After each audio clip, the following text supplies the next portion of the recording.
اعوذ باللہ من الشیطان الرجیم بسم اللہ الرحمن الرحیم۔ زندگی میں مختلف قسم کی پریشانیاں اور مشکلات آتی رہتی ہیں۔ یہ ہر انسان کی زندگی کا ایک لازمی حصہ ہے۔ تکلیف کیوں آتی ہیں؟ لا یکلف اللہ نفسا الا وسعہا۔ تکلیف کے بارے میں اللہ تعالیٰ فرماتا ہے کہ انسان پر جو بھی تکلیف آتی ہے وہ اس کی برداشت اور وسعت کے مطابق آتی ہے۔ کوئی تکلیف ایسی نہیں آتی جو آپ کی طاقت سے باہر ہو۔ تکلیف اتنی ہی دی جاتی ہے جتنی آپ برداشت کریں۔ آگے سورہ شروع میں فرمایا گیا ہے کہ یہ تکلیف اس وجہ سے آتی ہے کہ یہ آپ کے اپنے ہاتھوں کی کمائی ہے۔ الا بما کسبت ایدیکم، یہ تمہارے اپنے اعمال کی وجہ سے آتی ہے۔ جو کچھ تم نے کیا یہ اس کا نتیجہ ہے۔ آپ نے جو بویا تھا یہ اس کے کاٹنے کا وقت ہے۔ یہ تمہارا اپنا کیا دھرا ہوا ہے، اپنے کرتوت ہیں۔ آپ نے خود اپنے ہاتھوں سے اپنی تکلیف لکھی ہیں، ان کے بلانے والے آپ خود ہیں، ان کو خود آپ نے انوائٹ کیا ہے۔ بقول شاعر، اپنے خلاف فیصلہ خود ہی لکھا ہے آپ نے۔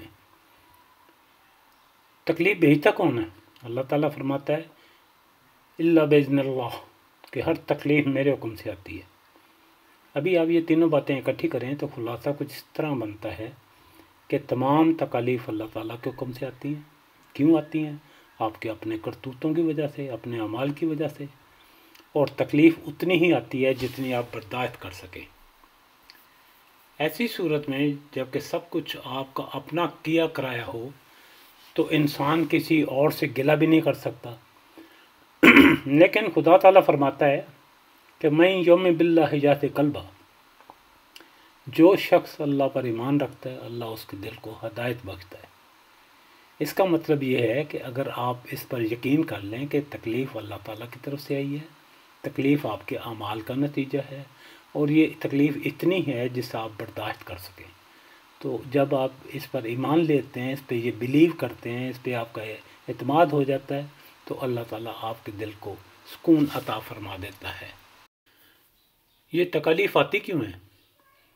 در حقیقت یہ مشکلات، پریشانیاں آپ کو صبر سے ملوانے آتی ہیں۔ تکلیف دے کر اللہ تعالیٰ آپ کو صبر سے آشنا کروا دیتا ہے۔ اللہ تعالیٰ فرماتا ہے وَاسْتَعِینُوا بِالصَّبْرِ وَالصَّلَاةِ، کہ جب بھی کوئی تکلیف ہو صبر اور نماز کے ساتھ میری مدد مانگو۔ آگے اللہ تعالیٰ فرماتا ہے کہ اِنَّ اللَّهَ مَعَ الصَّابِرِينَ، کہ میں صبر کرنے والوں کے ساتھ ہوں۔ آپ گلہ شکوہ بند کرو، رونا دھونا بند کرو۔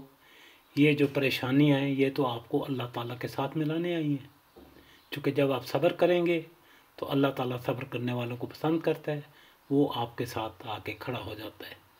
یعنی استقامت مانگ صبر کے ساتھ اور نماز کے ساتھ، تو آپ کی جو نماز ہے، آپ کا جو صبر ہے، یہ ان تکالیف کا حل ہے۔ تو نتیجہ کیا نکلا؟ That problems and worries of life are your introduction to blessings۔ مشکلات میں صبر برابر ہے نعمتوں کے ساتھ تعارف۔ اور سب سے بڑی نعمت کیا ہے؟ ان اللہ مع الصابرین، آپ نے صبر کیا تو اللہ تعالیٰ آپ کے ساتھ ہے۔ اللہ تعالیٰ ہم سب کو ہر پریشانی میں صبر کرنے کی توفیق عطا فرمائے۔ آمین ثم آمین۔